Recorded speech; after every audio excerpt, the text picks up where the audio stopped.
अस्सलाम वालेकुम गाइस, उम्मीद करते हैं आप सब खैरियत से होंगे। मेरा नाम मोहम्मद उस्मान है। मैं आज आपको 2015 का जो सेकेंडरी अकाउंटिंग पेपर आया था उसमें क्वेश्चन नंबर 9 था, सेक्शन सी में आया था पार्टनरशिप फॉर्मेशन का। उसका मैं आपको सोल्यूशन दूंगा, उसको कंप्लीट एक्सप्लेन भी करूंगा। चलिए स्टार्ट करते हैं हमारी आज की वीडियो। सबसे पहले बात कर लेते हैं कि फॉर्मेशन होता क्या है। जब दो या दो से ज़्यादा शख्स किसी बिजनेस का आगाज़ करें, उसका क्या जो भी मतलब बिजनेस चलाते हैं, दो से या दो से ज़्यादा, या तो दो हों या दो से ज़्यादा एक नहीं, ठीक है। दो या दो से ज़्यादा जो बिजनेस चलाते हैं उसको पार्टनरशिप फॉर्मेशन कहा जाता है, ठीक है। तो सवाल पढ़ लेते हैं क्या कह रहे हैं। कह रहे Maheen running a boutique from a partnership with Raheen under the name of MR boutique on January 1 2015 the balance sheet data of Maheen boutique is as अंदर।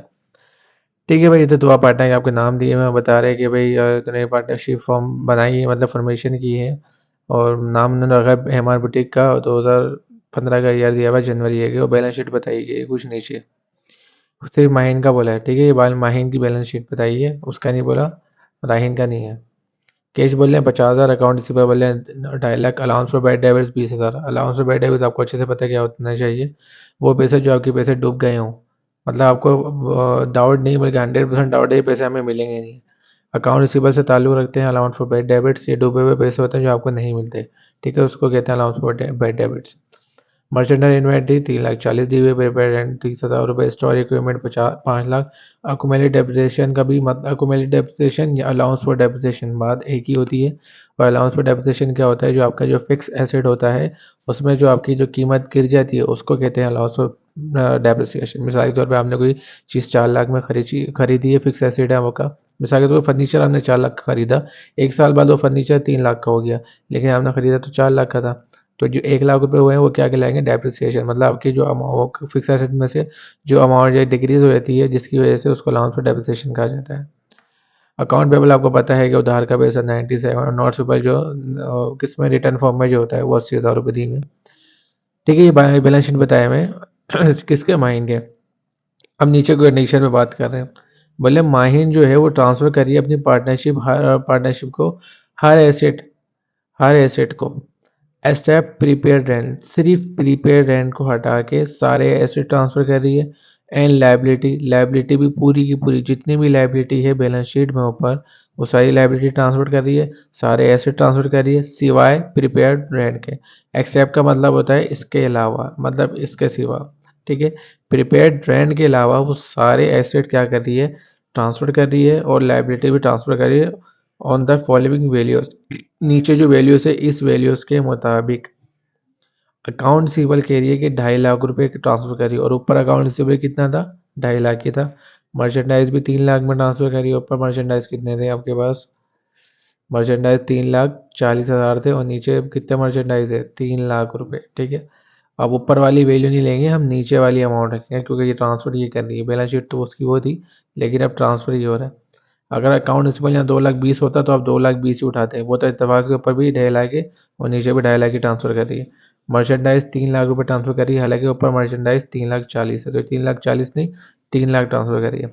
Equipment and liability at book value, equipment और लाइबिलिटी जो है वो book value पे ले रही है। Book value का मतलब होता है मौजूदा कीमत। मैं आपको बताऊंगा उसको आगे जाके क्या करना है इसके साथ। Goodwill of Mahin is to be recognised at 1 lakh रुपए। जो माहिन की गुडविल है वो कितनी है, 1 लाख रुपए। और गुडविल भी हमारा क्या कहलाता है, फिक्स एसेट कहलाता है, ठीक है। आपको अच्छे से पता होना चाहिए, ये भी हमारा एसेट होता है, फिक्स एसेट होता है। गुडविल का मतलब होता है नाम और शोहरत के पैसे को बोलते हैं, ठीक है, उससे गुडविल कहा जाता है। और नीचे दूसरे पार्टनर की बात हो रही है रहीन की। रहीन इन्वेस्ट कर रही है लैंड, मतलब खाली बंजर जमीन को लैंड कहते हैं, 2 लाख रुपए। बिल्डिंग इन्वेस्ट कर रही है 60,000 रुपए की।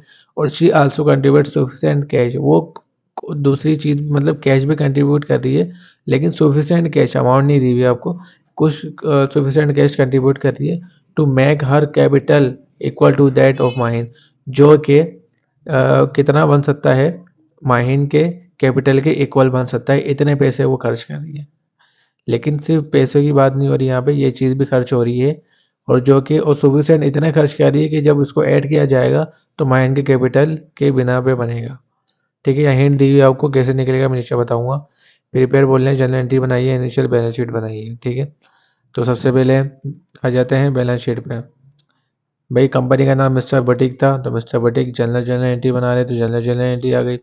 और जनवरी 1 2015 की बना रहे हैं। बाकी आपको पता है डेट डिस्क्रिप्शन भी है, डेबिट क्रेडिट का तो कॉलम का पता है। सबसे पहले आपको यहाँ पे ये इस जो कंडीशन आपको नीचे बताई गई है, ये वाली माहिन वाली, ये माहिन जो ट्रांसफ़र करी है, हम चीज़ें इससे बनाएंगे, ठीक है।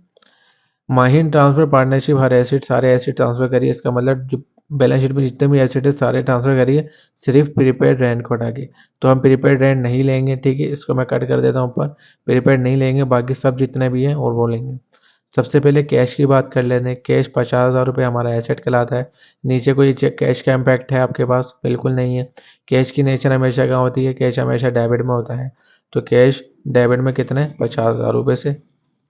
फिर आगे क्या आ रहा है आपके पास? अकाउंट रिसीवेबल आ रहा है, कितना है? 2.5 लाख। नीचे अकाउंट रिसीवेबल का जिक्र है, बिल्कुल है, 2.5 लाख का ही जिक्र है। अकाउंट रिसीवेबल हमारा करंट एसेट कहलाता है। तो नीचे ऊपर 2.5 लाख है, नीचे भी 2.5 लाख है, तो अमाउंट और इसे हमेशा होता है अकाउंट रिसीवेबल हमेशा डेबिट में होता है। एसिड है तो हमेशा एसिड डेबिट में होता है। अकाउंट रिसीवेबल डेबिट हो जाए कितने? 2.5 लाख से, क्योंकि नीचे 2.5 लाख ही लिखे हुए थे। आगे चलते हैं। आगे बोल रहे अलाउंस फॉर बैड डेबिट्स, ये तो हमारी लाइबिलिटी है, इसको छोड़ें, हमें एसिड चाहिए भी। मर्चेंडाइज इन्वेंट्री बोल रहा है 3,40,000 रुपये है, और नीचे मर्चेंडाइज बोल रहे हैं 3 लाख रुपये। तो आप ऊपर वाली वैल्यू अब बिल्कुल नहीं लेंगे, क्योंकि नीचे आपको बता दी गई है कि मर्चेंडाइज जो ट्रांसफ़र किया जा रहा है वो 3 लाख का है। मर्चेंडाइज भी हमारा करंट एसिड कहलाता है, तो ये एसिड है, हमेशा कहाँ होगा? डेबिट में। तो मर्चेंडाइज 3 लाख से क्या हो गया? डेबिट हो गया। अब आ जाते हैं दूसरी चीज़ पे। प्रीपेड रेंट का तो मना कर दिया था कि वो नहीं ले रहे हैं यहाँ पे, ठीक है, तो उसको छोड़ देते हैं। इक्विपमेंट पाए थे, इक्विपमेंट कितनी है? 5 लाख रुपए की। और नीचे आपको बताया था इक्विपमेंट एंड लायबिलिटी ले रहे हैं बुक वैल्यू के मुताबिक। बुक वैल्यू के मुताबिक मतलब मौजूदा कीमत।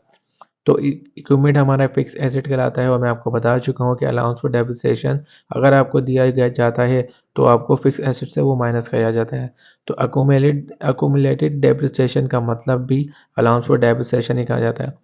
मिसाल के तौर पे इस भाई साहब ने, मतलब बहन साहब ने, स्टोर की इक्विपमेंट थी 5 लाख रुपए, उसकी डेप्रिसिएशन कितनी हो रही है? 1 लाख से कीमत गिर रही है। और बुक वैल्यू का मतलब होता है मौजूदा कीमत, जो अभी कीमत है वो, पुरानी कीमत नहीं। पुरानी कीमत तो 1 लाख थी, लेकिन उसकी डेप्रिसिएशन में अमाउंट भी दी गई है कि अब वो 1 लाख से गिर चुका है, तो उसकी मौजूदा कीमत कितनी होगी? जाहिर सी बात है 5 लाख रुपये इसकी पुरानी कीमत है, इसमें से जो इसकी कीमत गिरी वो माइनस कर दें तो मौजूदा कीमत आ जाएगी। तो 5 लाख में से 1 लाख जब आप माइनस कर देंगे तो आपके पास कितने बचेंगे? 4 लाख। इक्विपमेंट हमारा फिक्स एसेट है, मैं यहाँ पे कर भी दिया है। 5 लाख में से 1 लाख जब माइनस करेंगे तो मौजूदा कीमत कितनी आ गई? 4 लाख रुपए की आ गई, मौजूदा कीमत आ गई। ठीक है, उसके बाद account payable liability. Not payable भी क्या होती है? हमारी लायबिलिटी, कोई एसेट नहीं है। अब चलते हैं हम लायबिलिटी पे। तो नीचे देखते हैं, आपको नीचे कोई लायबिलिटी दी हुई है। इधर भी बोला गया है कि लायबिलिटी भी कौन सी वैल्यू पे ली है? बुक वैल्यू पे। तो ऊपर लायबिलिटी की कोई इम्पैक्ट नहीं पड़ा, ना एंट्री में कोई इम्पैक्ट पड़ा, तो दोनों लायबिलिटी क्या आ जाएगी? ऐसी आ जाएगी। लेकिन उससे पहले आप ये भी देखिए कि आप माहिन का गुडविल भी दिया गया था, ठीक है। वो बोल रहे हैं कि माहिन का गुडविल कितना है? 1 लाख रुपये। ऊपर तो गुडविल नहीं है, लेकिन नीचे आपको एक नया अकाउंट दे दिया गुडविल का, तो गुडविल भी लिखा जाएगा। गुडविल भी हमारा फिक्स एसेट कहलाता है, और एसेट हमेशा कहाँ होते हैं? डेबिट में। तो गुडविल डेबिट 1 लाख से, ठीक है। ये सारे एसिड 5 के 5 हमारे कंप्लीट हो चुके हैं, यही थे। और प्रीपेड एंड भी था, वो हमें लेना नहीं है, हमें ऊपर बता दिया था, सिर्फ इसके अलावा सब लेने हैं। अब लाइबिलिटी पे चलते हैं। लाइबिलिटी कितनी थी? नीचे लाइबिलिटी कोई इम्पैक्ट नहीं है, सिर्फ बोला गया है कि बुक वैल्यू पे ले रहे हैं। तो बुक वैल्यू मौजूदा कीमत, लाइबिलिटी की मौजूदा कीमत, ये अपनी कीमत कहलाएगी। अकाउंट पेबल कितना है? 97,000। और नॉट पेबल कितना है? 80,000। उसके अलावा कोई लाइबिलिटी नहीं है। तो अकाउंट पेबल कितना आ गया? 97,000। और नॉट पेबल कितना आ गया? 80,000, ठीक है। तो ये कैपिटल कैसे पता चलेगा? इन सब वैल्यू को, डेबिट वाली वैल्यू को प्लस कर दें, और उसमें से जो भी क्रेडिट वाली अमाउंट है, मतलब ये लायबिलिटी माइनस कर दें, और ये अकाउंट पेबल भी और नोट्स पेबल, इन सबको जब प्लस करेंगे, जितनी भी अमाउंट बन रही है उसमें से ये लाइब अकाउंट पेबल माइनस कर दें 97,000, और 80,000 और नॉट पेबल माइनस कर दें, जो भी अमाउंट बचेगी वो माहिन का क्या कहलाएगा? कैपिटल। तो अमाउंट यहाँ बच रही है 9,23,000। सिर्फ ये माहिन का कैपिटल है। नरेशन क्या आ जाएगी? To record investment of Mahin. ये माहिन की इन्वेस्टमेंट है एमआर बुटीक के अंदर। अब चलते हैं दूसरे पार्टनर की। उम्मीद करता हूँ ये चीज़ समझ में आ चुकी होगी। दूसरे पार्टनर की एंट्री यहाँ से स्टार्ट हो रही है।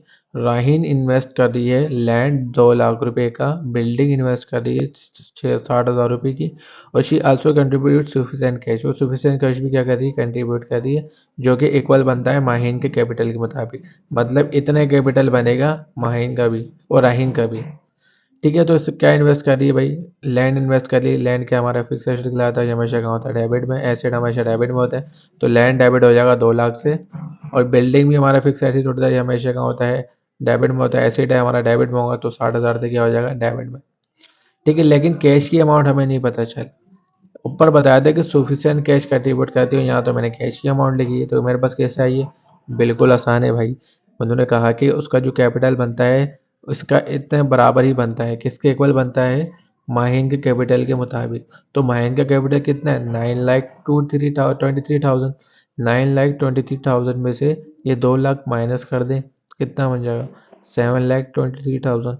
उसमें से ये 60,000 आप भाई साहब और माइनस कर दीजिए।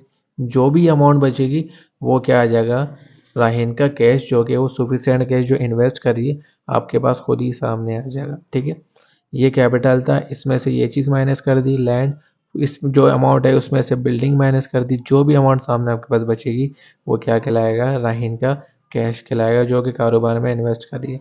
जो कि बताया गया था कि भाई उसके कैपिटल बनेगा किसके, माइन के कैपिटल। अब इन सबको जब आप प्लस करेंगे तो यही माइन के कैपिटल ही बन जाएगा, 9,23,000 बन जाएगा। ठीक है, ये हमारी क्या बन गई, एंट्री बन गई। अब बैलेंस शीट बनानी है, और उम्मीद करता हूँ कि आपको एसेट और लायबिलिटी और इक्विटी का लॉजिक पता ही होगा। ठीक है, मिस्टर बड़ी कंपनी बैलेंस शीट बनाने 8 जनवरी, और बैलेंस शीट बनती है एंट्री को देखते हुए। सही है, ऊपर जाने की ज़रूरत नहीं है सवाल के अंदर, एंट्री को देखते हुए ही आपके पास बैलेंस शीट बन जाएगी। सबसे पहले हमें क्या चाहिए, 2 कॉलम बनते हैं, एसेट साइड बनती है और इक्विटी साइड। एक में आते हैं करंट एसेट, आप डालिएगा, ये अच्छा रहता है, आपको पता होना चाहिए करंट एसेट क्या होते हैं और फिक्स एसेट क्या होते हैं। ठीक है, एक में आएगी लायबिलिटी इक्विटी साइड में, और ओनर इक्विटी आएगी। ठीक है, एंट्री को देखते हुए काम करेंगे। ठीक है, सबसे पहले हम इसमें क्या करेंगे, करंट एसेट ढूंढेंगे।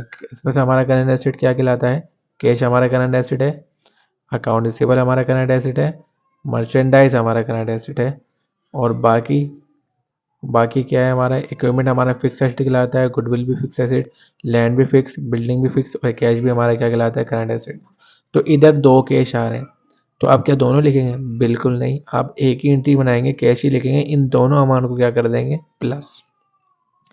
तो करंट एसेट लिखा, कैश हमारा करंट एसेट कहलाता है। ठीक है, तो ये 50,000 में आप क्या कर दिए, 6,60,000 ऐड कर दिए। 2 कैश है ना आपके पास, तो दोनों कैश को क्या कर देंगे, लिखेगा तो एक दफ़ा ही, या एक दफ़ा लिखा जाएगा, दोनों कैश को क्या कर देंगे, ऐड कर देंगे। कारोबार में पता चल जाएगा कि कैश कितना है, टोटल कैश। तो इन दोनों को क्या कर दिए, प्लस कर दिए। 50,000 में 6,63,000 प्लस करेंगे तो कितना बनता है, 7,13,000 रुपये बनता है। ठीक है, उसके बाद अकाउंट रिसीवेबल हमारा करंट एसेट कहलाता है, 2.5 लाख है, और नीचे कोई अकाउंट रिसीवेबल आ रहा है, बिल्कुल नहीं आ रहा, तो 2.5 अकाउंट रिसीवेबल लिख देंगे, और 2.5 लाख से ये यहाँ पे अमाउंट लिख दिए गए। ठीक है, उसके बाद मर्चेंडाइज, 3 लाख रुपए, इधर कोई मर्चेंडाइज है हमारे पास, दूसरी नहीं है, एक ही बार रिपीट हुआ मर्चेंडाइज, तो एक बार ही लिख देंगे 3 लाख रुपए। ठीक है, कोई ऐड करने की जरूरत नहीं, इधर कहीं 2 बार रिपीट हुए थे इसलिए हमने ऐड किए थे। ठीक है, अब ये हमारे करंट एसेट खत्म हो गए, अब आते हैं फिक्स एसेट पे। मैं कलर तब्दील कर देता हूँ ताकि आपको पता चल जाए हमारा फिक्स एसेट है। ठीक है, तो इक्विपमेंट हमारा क्या है, फिक्स एसेट है, गुडविल भी हमारा क्या है, फिक्स एसेट है, लैंड भी फिक्स एसेट है, और बिल्डिंग भी क्या है, हमारा फिक्स एसेट है। ठीक है, तो इक्विपमेंट की अमाउंट कितनी आई हमारे पास, 4 लाख रुपए, और दूसरा कोई रिपीट हुआ है इक्विपमेंट कहीं नहीं हो रहा, तो क्या आ जाएगा, इक्विपमेंट फिक्स एसेट की हेडिंग डाल के इक्विपमेंट 4 लाख से क्या हो जाएगा, यहाँ पे डेबिट में चल जाएगा। गुडविल कितनी है हमारे पास, 1 लाख, और दूसरी कहीं रिपीट हो रही है गुडविल, नीचे बिल्कुल नहीं हो रही, एक बार रिपीट हो रही गुडविल 1 लाख, तो गुडविल भी क्या आ जाएगा, 1 लाख। उसके बाद लैंड एक बार रिपीट हुआ, ऊपर लैंड नहीं आ रहा, कितना है, 2 लाख, तो 2 लाख लिख दिया आपने नीचे। और बिल्डिंग कितना है, 60, तो आगे ऊपर कहीं बिल्डिंग दिख रहा है आपको, बिल्कुल नहीं दिख रहा, तो ऐड करने की जरूरत नहीं है। 60,000 है तो बिल्डिंग भी क्या आ जाएगा, इधर 60,000 रुपये मैंने लिख दिया। इन सबको जब प्लस करेंगे तो कितना बन रहा है, 2,23,000 बन रहा है, नहीं 2 लाख नहीं, 20,23,000 बन रहा है टोटल एसेट हमारा। अब चलते हैं हमारी लाइबिलिटी पे। एंट्री में हमारे पास लाइबिलिटी कहाँ थी, दोबारा कलर चेंज कर देता हूँ ताकि आपको अच्छे से पता चल जाए। एंट्री में हमारी लाइबिलिटी है ये अकाउंट पेबल और नोट्स पेबल। ठीक है, तो और कोई लाइबिलिटी नहीं आ रही, तो लाइबिलिटी का कॉलम बनेगा, ठीक है। तो ये हमारी करंट लायबिलिटी कहलाती है। अकाउंट पेबल की कितनी अमाउंट है 97,000, और कोई अकाउंट पेबल कहीं आ रहा है, बिल्कुल नहीं आ रहा, तो 97,000 से यहाँ क्रेडिट हो जाएगा। नोट्स पेबल कोई आ रहा है कहीं अमाउंट, नहीं आ रहा, तो 80,000 से क्या हो जाएगा, ये क्रेडिट हो जाएगा। अच्छा, मैं आपको ये बताना भूल गया यहाँ पे, ये मैंने क्रेडिट क्यों करा है।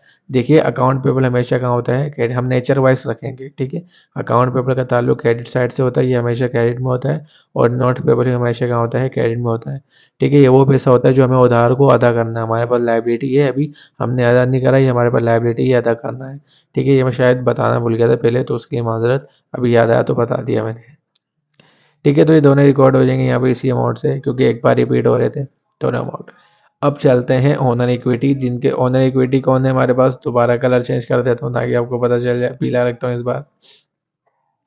ओनर इक्विटी में हमारे पास क्या आता है, कैपिटल, एक कैपिटल, माइन का कैपिटल कौन सा है, ये रहा। और राइन का कैपिटल कितना है, माइन का कैपिटल कितना है 9,22,000, और राइन का भी कैपिटल कितना है 9,23,000।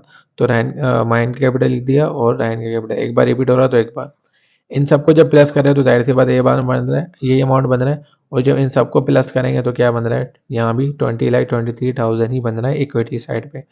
अगर ये हमारे पास बैलेंस बिल्कुल इक्वल आ जाए तो मुबारक हो आपको, बहुत बहुत बहुत खुशी होती है। ये सिर्फ अकाउंटेंट वाला बंदा ही जान सकता है जब बैलेंस इक्वल आ जाता है।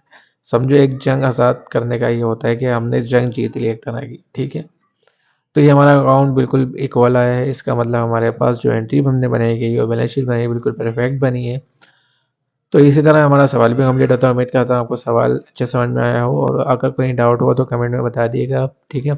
तो मैं तो उम्मीद आपको रिप्लाई कर दूंगा जो चीज़ आपको समझ में आई हो, ठीक है। तो आपको वीडियो पसंद आए तो लाइक, तो वीडियो पसंद आई हो तो लाइक और सब्सक्राइब जरूर करें, और आगे भी शेयर करें। मिलते हैं हमारी अगली वीडियो में, तब तक के लिए अल्लाह हाफिज़।